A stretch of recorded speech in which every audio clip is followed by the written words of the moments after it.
कहानी की शुरुआत होती है स्पॉक नाम के एक साइंटिस्ट को दिखाते हुए जो वोल्केनो को ठंडा करने के लिए खुद को खतरे में डाल रहा है। अगर उसने उसे जल्द ही ठंडा नहीं किया तो ये वोल्केनो पूरे प्लेनेट को तबाह कर देगा। लेकिन इसी बीच उसके दोस्त कुछ ऐसा कर देते हैं जिसकी वजह से उन्हें उस प्लेनेट के लोगों से जान बचाकर भागना पड़ा।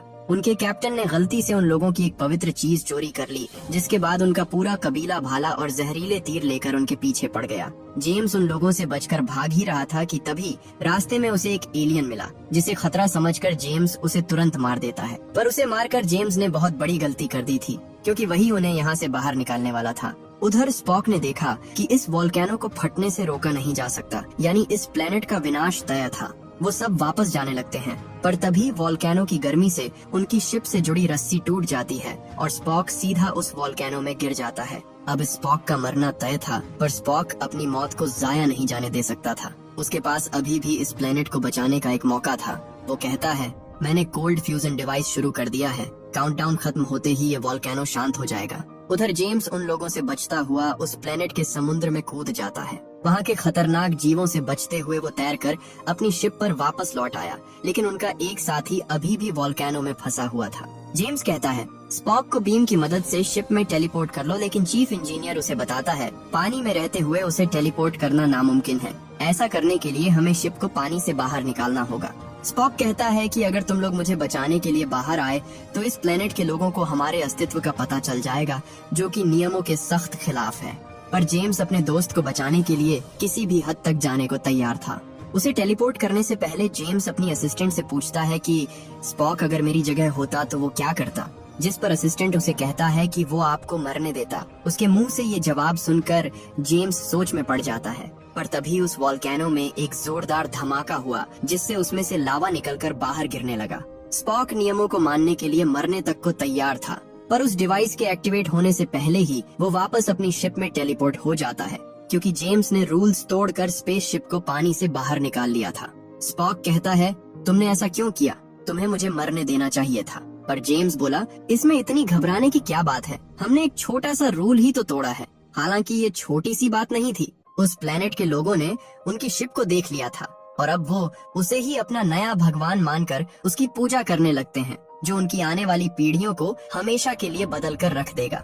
इसी बीच पृथ्वी पर हमें थॉमस को दिखाया जाता है, जिसकी बेटी को लास्ट स्टेज कैंसर है और वो मर रही थी। डॉक्टर्स ने भी जवाब दे दिया था कि अब वो नहीं बच सकती, पर तभी उसके पास एक आदमी आता है जो दावा करता है कि वो उसकी बेटी को बचा सकता है, पर बदले में उसे उसका एक छोटा सा काम करना होगा। अपनी बेटी के लिए थॉमस कुछ भी करने को तैयार था, जिसके बाद वो आदमी उसे अपने खून की कुछ बूंदे देता है और जैसे ही थॉमस ने उसे अपनी बेटी के शरीर में इंजेक्ट किया, वो एकदम से ठीक होने लगी। उसकी जान बच गई थी, पर अब उसे अपना किया हुआ वादा पूरा करना था। इसके बाद थॉमस स्टारफ्लीट हेडक्वार्टर्स में अपनी ड्यूटी करने जाता है, पर आज घबराहट के मारे उसके पसीने छूट रहे थे। अंदर आते ही उसने गहरी सांस ली और तुरंत रिंग निकालकर उसे पानी में डाल दिया, जिसके रिएक्शन से इतना बड़ा धमाका हुआ कि पूरी स्टारफ्लीट बिल्डिंग डिस्ट्रॉय हो गई।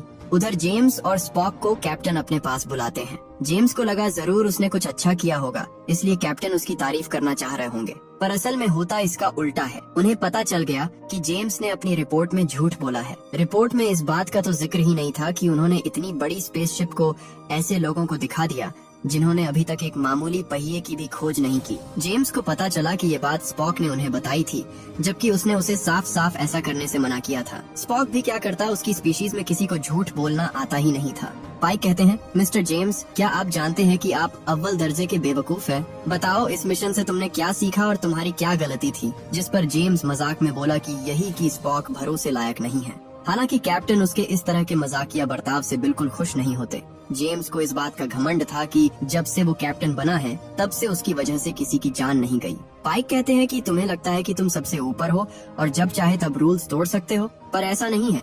सीनियर्स ने तुमसे एंटरप्राइज की कमान छीन ली है। अब तुम शिप के कैप्टन नहीं रहे। जेम्स उनसे बस एक और मौका मांगता है, पर अब बहुत देर हो चुकी थी। अपने गम को भुलाने के लिए जेम्स एक बार में जाकर खूब शराब पीता है। उसे इतना परेशान देख पाइक उसके पास आते हैं और कहते हैं कि मैंने स्पॉक का ट्रांसफर कर दिया है और अब से तुम मेरे फर्स्ट ऑफिसर हो। ये सुनकर जेम्स को अपने कानों पर यकीन नहीं होता। वो बात ही कर रहे थे कि तभी उन्हें फोन पर एक इमरजेंसी मीटिंग का मैसेज आया, जिसके बाद दोनों तुरंत स्टारफ्लीट हेडक्वार्टर के लिए निकल जाते हैं। रास्ते में उसे स्पॉक मिला, पर उसे देखकर जेम्स बिल्कुल खुश नहीं था। वो बोला, मैंने तुम्हारी जान बचाई स्पॉक, पर तुमने रिपोर्ट लिखी और मुझसे मेरा जहाज छीन लिया।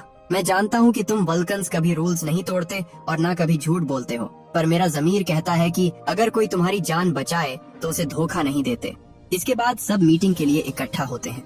एडमिरल मार्कस ने उन्हें लंदन में हुई बॉम्बिंग के बारे में बताया और कहा कि हमारे ही एक आदमी ने इस हमले की जिम्मेदारी ली है, और उसने एक लेटर में लिखकर बताया कि उसने ये जॉन हैरिसन नाम के आदमी के कहने पर किया था। उनमें से किसी को इसकी वजह नहीं पता थी, लेकिन एक बात साफ है कि जॉन उनसे नफरत करता था।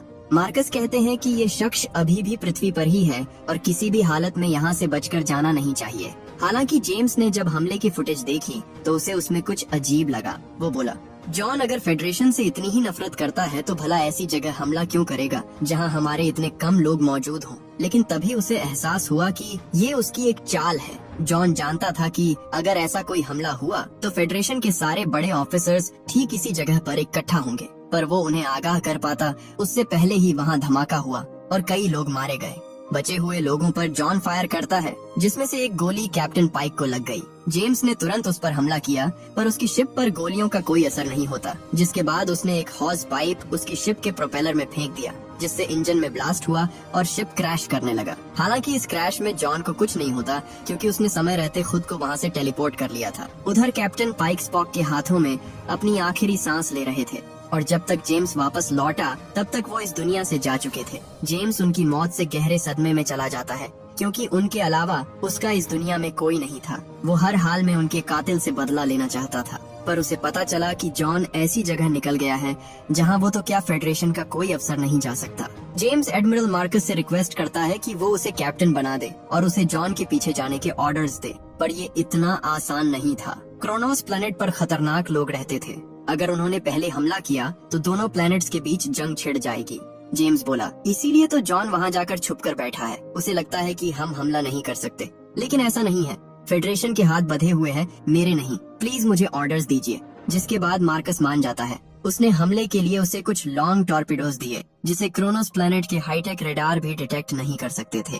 जेम्स इस मिशन के लिए स्पॉक को अपना फर्स्ट ऑफिसर बनाता है, लेकिन स्पॉक ने कहा कि फर्स्ट अफसर होने के नाते ये मेरी ड्यूटी है कि मैं आपको बता दूं कि हमारे मिशन का लक्ष्य गलत है। ऐसा कोई नियम नहीं है जो बिना पूछताछ के किसी की जान लेने की इजाजत दे। और हाँ, क्रोनोस प्लेनेट पर बिना किसी कारण हमला करने का हमें कोई हक नहीं है। मिशन पर जाने से पहले आपको एक बार सोचना चाहिए।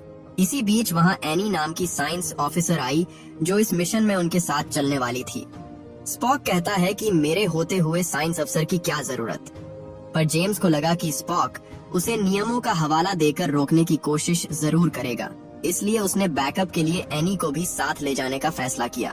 उनका चीफ इंजीनियर स्कॉट कहता है कि बिना जाने कि अंदर क्या है, मैं इन टॉर्पिडोज को जहाज में रखने की परमिशन नहीं दे सकता। जेम्स उससे साइन करने की रिक्वेस्ट करता है, पर स्कॉट बोला, ये टॉर्पिडोज फ्यूल से चलते हैं और मैं इनमें कोई फ्यूल नहीं डिटेक्ट कर पा रहा, क्योंकि ये ब्लॉक्ड है। और जब मैंने इसकी स्पेसिफिकेशन के बारे में पूछा तो इन्होंने मुझे वो भी नहीं बताया। साफ लग रहा है कि ये एक मिलिट्री ऑपरेशन है और हम ये कब से करने लगे। स्कॉट उन पेपर्स पर साइन नहीं करता, जिसके बाद जेम्स ने उसे जॉब से हटा दिया। स्कॉट को बहुत बुरा लगा, पर फिर भी जाने से पहले वो जेम्स से रिक्वेस्ट करता है कि इंसानियत के नाते उन टॉर्पिडोज का इस्तेमाल मत करना। इसके बाद जेम्स अपने लोगों के साथ क्रोनोस प्लेनेट की ओर निकल जाता है, पर वहाँ पहुँचने से पहले जेम्स ने स्कॉट की बात मानी और फैसला किया कि वो इन वेपन्स को इस्तेमाल नहीं करेगा। उसने अपने लोगों को बताया कि प्लान में कुछ चेंज है। मैं पर्सनली कुछ चुने हुए लोगों के साथ उस प्लेनेट पर जाऊंगा। वहाँ हम उस मुजरिम को पकड़ेंगे और उसे पृथ्वी पर वापस ले जाएंगे, जहाँ उसके जुर्म की सजा तय होगी। इसी बीच हम स्पॉक को देखते हैं, जिसे उस नई साइंस अफसर की सच्चाई का पता चल गया था। असल में वो एडमिरल मार्कस की बेटी है, जो अपनी पहचान छुपाकर इस शिप में आई थी। एनी उसे इस राज को राज ही रखने को कहती है, लेकिन स्पॉक को झूठ बोलना नहीं आता था। वो जेम्स को इसके बारे में बताने ही वाला था कि तभी शिप में बहुत तेज टर्बुलेंस होता है, क्योंकि वो लोग क्रोनोस प्लेनेट पर पहुंच गए थे। जेम्स सुलू को 2 घंटे के लिए शिप का कैप्टन बनाता है, जिसके बाद सुलू ने हैरिसन की लोकेशन ट्रैक करके उसके लिए एक मैसेज भेजा। मैसेज में वो उसे धमकी देता है कि अगर उसने अभी सरेंडर नहीं किया तो वो उस पर टॉर्पिडो से हमला करेंगे और कोई नहीं बचेगा। हालांकि उसे सामने से कोई जवाब नहीं आता। हम देखते हैं कि इस ग्रह पर चांद टकराने की वजह से वहाँ का ज्यादातर जीवन खत्म हो चुका है, और जो लोग बचे थे वो इतने खतरनाक थे कि फेडरेशन उनसे दूरी बनाकर ही रखता था। जेम्स स्पॉक के साथ ऐसे इलाके में प्रवेश करता है जहाँ कोई नहीं रहता था। उन्हें लगा कि वो लोग सुरक्षित हैं, पर तभी एक जहाज ने उन पर हमला कर दिया। वो जेम्स पर लगातार फायरिंग करते हैं, लेकिन जेम्स उन पर पलटवार नहीं कर सकता था, नहीं तो दोनों ग्रहों के बीच जंग छिड़ जाती। उनसे बचने के लिए वो एक बिल्कुल ही पतले रास्ते में घुस जाता है, जिसे वो जहाज पार नहीं कर सकता था। पर तभी उन्हें ढेर सारी जहाजों ने कैप्चर कर लिया और उन्हें तुरंत लैंड करने के आदेश दिए गए। वो जानना चाहते थे कि वो लोग यहाँ क्या कर रहे हैं, पर उहुरा को पूरा यकीन था कि अगर उन्होंने पहले हमला किया तो हम में से कोई नहीं बचेगा। ये मामला बातचीत से ही सुलझाया जा सकता था। इसके बाद उहुरा, जो उनकी भाषा जानती थी, जहाज से बाहर आती है। इसी बीच जेम्स और स्पॉक ने भी अपने अपने हथियार तैयार कर लिए, ताकि अगर कुछ गड़बड़ हो तो उहुरा को बचा सके। उहुरा उन लोगों को बताती है कि एक बेहद ही खतरनाक मुजरिम आपके ग्रह पर छुपा बैठा है, वो उसे ढूंढ लें, फिर यहाँ से चले जाएंगे। पर उनका मुखिया, जो इंसानों से नफरत करता था, उहुरा को दबोच लेता है। वो अपनी तलवार से उसे मारने ही वाला था कि तभी एक आदमी ने उस पर हमला कर दिया। ये देखते ही जेम्स और स्पोक भी बीच में कूद पड़े, जिससे हर तरफ अफरा तफरी मच गई। उनके बीच अंधाधुंध फायरिंग होती है और वो अनजान आदमी उन्हीं की ओर से लड़ता है। एक तरफ जहां जेम्स अपनी जान की स्ट्रगल कर रहा था, वहीं उसने अकेले ही दुश्मन के कई सैनिकों को मार गिराया, जो देख जेम्स को अपनी आंखों पर यकीन नहीं होता। पर तभी उसने चेहरे से मास्क उतारा और जेम्स को पता चला कि ये तो जॉन हैरिसन है। वो पूछता है, जिनके बलबूते पर तुमने मुझे धमकी दी, वैसे कितने टॉर्पीडो हैं तुम्हारे पास? स्पोक उसे बताता है कि हमारे पास 72 टॉर्पीडोज हैं। तो ये सुनते ही हैरिसन ने अपने आप ही सरेंडर कर दिया। वो इतनी आसानी से हार मान लेगा, इसकी उन्हें बिल्कुल भी उम्मीद नहीं थी। हालांकि जेम्स का गुस्सा अब तक शांत नहीं हुआ था। इतने लोगों का बेरहमी से खून करने के बाद वो उसे 2 पैरों पर सही सलामत तो हरगिज नहीं ले जाता। उसने मुड़कर उसे एक जोरदार गुस्सा जड़ा और उसे बुरी तरह पीटने लगा। पर हैरिसन को उसकी मार से एक खरोंच तक नहीं आती। वो किसी पत्थर की तरह उसके सामने खड़ा रहता है और उसे अपना सारा गुस्सा उतारने देता है। इसके बाद वो लोग उसे वापस शिप में लाते हैं और जेम्स ने इसके बारे में एडमिरल को इत्तेलाह करने को कहा। जेम्स डॉक्टर मैकॉय को बताता है कि ये कोई आम आदमी नहीं है। मैंने इसे इतना मारा पर इसे एक खरोंच तक नहीं आई। जिसके बाद मैकॉय ने उसके ब्लड की जांच करने की सोची। जब वो उसका ब्लड सैंपल ले रहा था, तभी जॉन बोला, ये जहाज आगे क्यों नहीं बढ़ रहा? कोई टेक्निकल प्रॉब्लम है शायद जहाज के वार्प कोर में, जिसकी वजह से आप लोग स्पेस में फंसे हुए हैं। मैकॉय कहता है, ये बात तुम्हें कैसे पता? पर जेम्स ने तुरंत उससे बात करने को मना कर दिया। वो वहाँ से जाने लगते हैं, पर तभी पीछे से हैरिसन बोला कि अगर मेरी बात को नजरअंदाज किया तो इस जहाज में जितने भी लोग हैं सब मारे जाएंगे। ये सुनते ही जेम्स भड़क जाता है। उसने सबको बाहर जाने को कहा और जॉन के पास आकर उसे जान से मारने की धमकी दी। हालांकि उस पर जेम्स की बातों का कोई असर नहीं होता। उसने जेम्स को कुछ कोऑर्डिनेट्स दिए और कहा कि अगर वाकई जानना चाहते हो कि मैंने ये सब क्यों किया तो वहाँ जाकर देखो। वो 72 टॉर्पीडोज जो तुम्हारे पास हैं, वो बेहद ही खतरनाक है। तुम्हें उन्हें खोल कर देखना चाहिए। जेम्स जल्दी से स्कॉट को फोन करता है, क्योंकि वही उन कोऑर्डिनेट्स के सबसे पास था। हालांकि स्कॉट नौकरी से निकाले जाने की बात को लेकर उससे अब तक नाराज था, इसलिए वो वहां जाने से मना कर देता है। जेम्स उससे अपनी गलती की माफी मांगता है और कहता है कि तुम उन टॉर्पीडोज के बारे में सही थे। जिसके बाद वो फाइनली वहां जाने के लिए राजी हो गया। उन टॉर्पीडोज खोलने के लिए उन्हें स्कॉट जैसे एक एक्सपर्ट इंजीनियर की जरूरत थी, पर अफसोस वो वहाँ नहीं था। पर तभी स्पोक उसे एडमिरल की बेटी एनी के बारे में बताता है, जो उन टॉर्पीडोज को खोल सकती थी। जेम्स को पता चला कि उसने अपनी पहचान इसलिए छुपाई क्योंकि उसके पिता कभी उसे इस शिप पर नहीं आने देते। उसे शक तब हुआ जब उन्होंने इन टॉर्पीडोज को तुम्हें दे दिया, क्योंकि इन टॉर्पीडोज का ऑफिशियल रिकॉर्ड्स में कोई जिक्र नहीं है। इसका मतलब ये जरूर उनकी कोई चाल है।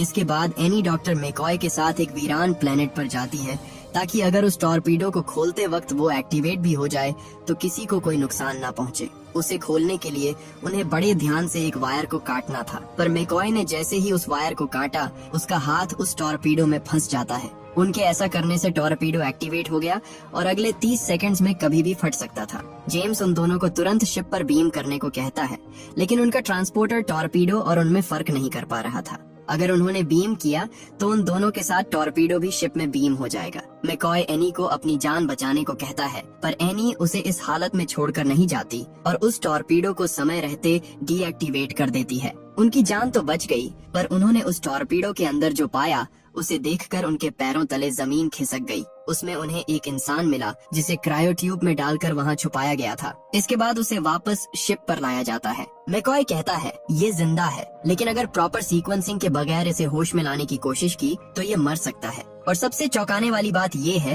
कि ये आदमी इस क्रायो ट्यूब में पिछले 300 सालों से है। इसी बीच हम स्कॉट को देखते हैं जो जेम्स के बताए हुए कोऑर्डिनेट्स पर जाता है, जो जुपिटर के पास एक छोटा सा स्पेस स्टेशन था। जेम्स हैरिसन से पूछता है कि उस टॉर्पीडो में वो आदमी कौन है, जिस पर हैरिसन ने उसे बताया कि उन सारे टॉर्पीडोज में कई आदमी और औरतें हैं कैप्टन, जिन्हें मैंने ही वहाँ डाला है। हम सबको जेनेटिकली सबसे बेहतर बनाया गया था ताकि हम दुनिया में शांति कायम कर सके, लेकिन मतलब पूरा होने के बाद हमें मुजरिम करार दिया गया और हमेशा के लिए क्रायो ट्यूब्स में कैद कर दिया गया।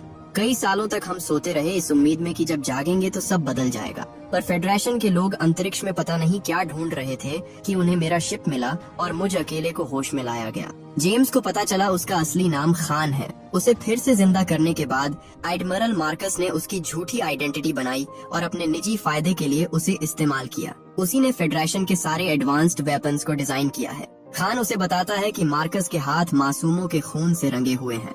उसने तुम्हें और तुम्हारे पूरे क्रू को यहाँ मरने के लिए भेजा है ताकि वो क्रोनोस प्लेनेट के लोगों के खिलाफ जंग छेड़ सके, जिसे फेडरेशन हमेशा से टालती आई थी। वो बात कर ही रहे थे कि तभी जेम्स को पता चला कि एक जहाज बहुत तेजी से उनकी ओर आ रहा है।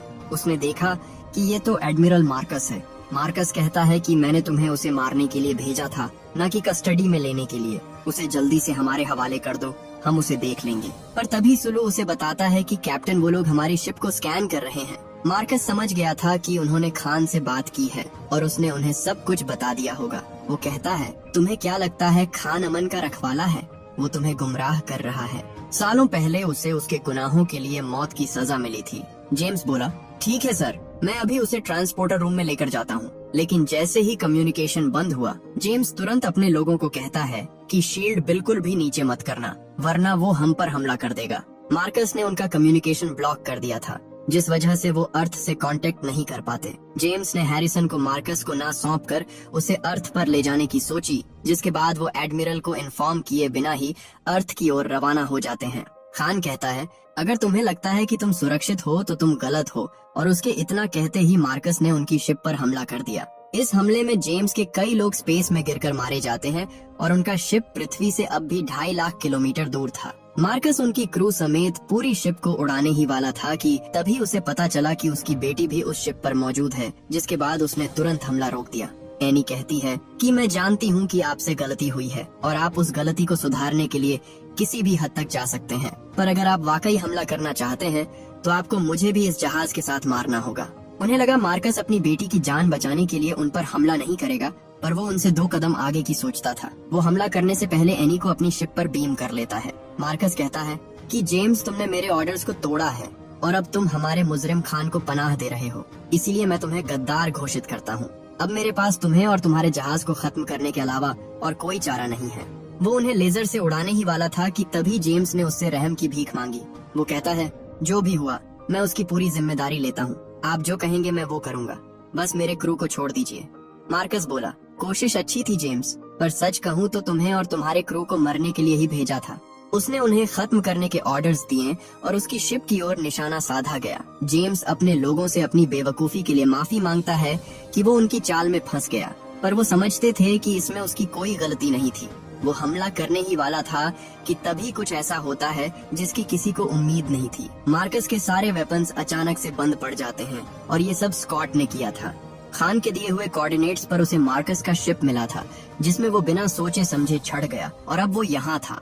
जेम्स को अपने क्रू की जान बचाने का एक और मौका मिला था, जिसे वो किसी हाल में हाथ से नहीं जाने देता, फिर चाहे उसके लिए उसे कुछ भी करना पड़े। स्पोक जानता था कि वो एडमिरल को हराने के लिए खान से हाथ मिलाने वाला है। वो उसे ऐसा करने से मना करता है, लेकिन जेम्स उसकी नहीं सुनता। इसके बाद वो मदद के लिए खान के पास जाता है, क्योंकि सिर्फ वही था जो उस शिप के चप्पे चप्पे के बारे में जानता है। खान पूछता है, लेकिन बदले में मुझे क्या मिलेगा? जिस पर जेम्स उससे वादा करता है कि मैं तुम्हारे क्रू को कुछ नहीं होने दूंगा, जिसके बाद खान उसके साथ चलने को राजी हो गया। वो स्कॉट को शिप के हैंगर में जाकर उसे एयर लॉक खोलने को कहता है, क्योंकि उस शिप में घुसने का वो इकलौता जरिया था। इसी बीच स्पोक ने किसी ऐसे से कांटेक्ट किया जो शायद खान के बारे में अच्छे से जानता था। स्पोक कहता है कि मैं आपका ज्यादा वक्त नहीं लूंगा, बस इतना जानना चाहूंगा कि क्या आप खान नाम के शख्स से वाकिफ हैं? जिस पर वो आदमी कहता है कि मैं तुम्हें बस इतना बता सकता हूँ कि खान से ज्यादा खतरनाक दुश्मन का सामना फेडरेशन ने आज तक नहीं किया है। वो बेहद ही चालाक और बेरहम है और अगर जरूरत पड़ी तो वक्त आने पर वो तुम सबको खत्म कर देगा।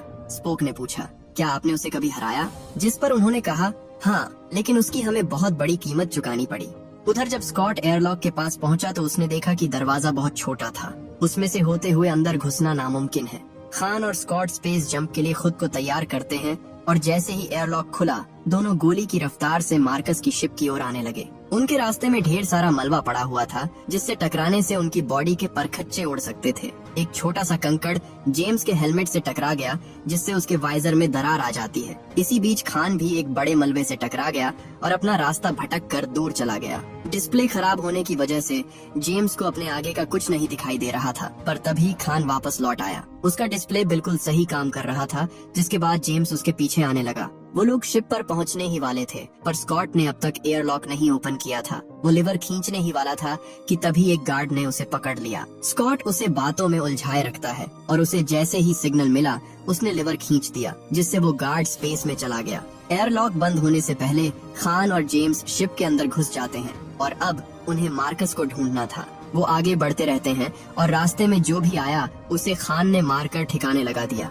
जेम्स स्कॉट से कहता है कि ये हमारी मदद नहीं कर रहा, हम इसकी मदद कर रहे हैं। जैसे ही हम एडमिरल तक पहुँचे, मेरे इशारे पर इसे बेहोश कर देना। उधर एनी अपने डैड से मिलते ही उन्हें एक जोर का थप्पड़ मारती है और कहती है कि आज के बाद मेरा आपसे कोई रिश्ता नहीं है। लेकिन पावर का भूखा मार्कस अपने लोगों को उन्हें मारने के ऑर्डर्स देता है। वो लोग स्पोक पर फायर करने ही वाले थे कि तभी जेम्स ने उस पर हमला कर उसके सारे लोगों को मार गिराया। इसी बीच वो खान को भी बेहोश कर देते हैं और अब सब कुछ उनके कंट्रोल में था। जेम्स उसे सरेंडर करने को कहता है, वरना वो उसे उसकी बेटी के सामने घसीट कर ले जाता। पर मार्कस अपनी हार के बावजूद घुटने टेकने को तैयार नहीं था। वो मर जाता, लेकिन कभी सच कबूल नहीं करता और खान ये बात अच्छे से जानता था। इसलिए उसने मौका मिलते ही मार्कस को धर दबोचा और उसके सिर को इतनी जोर से दबाया कि उसका सिर किसी तरबूज की तरह फट गया। इसके बाद वो जेम्स को बंदी बनाकर स्पोक से अपना क्रू वापस मांगता है, वरना वो उसके कैप्टन समेत जहाज में मौजूद सभी लोगों को मार देता। आखिर में स्पोक ने उसे वो सारे टोरपीडोज ले जाने दिए जिसमें उसका पूरा क्रू था। वो बोला, मैंने अपना वादा पूरा किया, अब तुम अपना करो। पर स्पोक को जिसका डर था, आखिर में वही हुआ। खान ने उन्हें धोखा दिया। वो कहता है, जेम्स तुम्हें अपने क्रू को लौटा देना ही सही रहेगा, क्योंकि जो भी हो एक अच्छा कैप्टन अपने जहाज के साथ ही डूबता है। उन्हें शिप में वापस बीम करते ही खान ने उन पर हमला कर दिया। उसे लगा कि वो जीत गया, पर तभी उसकी शिप में रखे टोरपीडोस एक्सप्लोड कर जाते हैं, क्योंकि स्पोक ने उन्हें बीम करने से पहले ही एक्टिवेट कर दिया था। जेम्स को लगा कि स्पोक ने खान के सारे क्रू मेंबर्स को मार दिया, पर ऐसा नहीं था। वो 72 के 72 लोग अब भी उनकी शिप में सही सलामत थे। खान के हमले की वजह से उनका शिप डिस्टेबलाइज हो गया था, जिस वजह से वो अर्थ की ग्रेविटी में फंसकर उसकी ओर खींचा चला जाता है। स्पोक ने सभी को शिप को छोड़ने के ऑर्डर्स दिए, लेकिन वो ऑर्डर्स नहीं मानते और आखिर तक उसके साथ टिके रहते हैं। उनका चीफ इंजीनियर जल्दी से स्टेबलाइजर ठीक करता है, लेकिन इसके बावजूद शिप नीचे गिरता रहा, क्योंकि शिप का कोर अपनी जगह से हिल गया था। अब सिर्फ एक ही रास्ता था कि कोई अंदर जाकर उसे ठीक करे, लेकिन ऐसा करना बहुत खतरनाक था। स्कॉट कहता है कि अगर हम अंदर गए तो रेडिएशन हमें मार देगा, पर जेम्स नहीं चाहता था कि वो उसे वहां जाने से रोके, इसीलिए उसने स्कॉट को बेहोश कर दिया। इसके बाद जेम्स अंदर जाता है, पर रेडिएशन के कांटेक्ट में आते ही उसका शरीर कमजोर पड़ने लगा। कोर उससे बस कुछ ही कदम की दूरी पर था, पर वहां तक पहुंचते पहुंचते वो इतनी ज्यादा रेडिएशन से एक्सपोज हो गया कि उसकी स्किन जलकर काली पड़ने लगती है।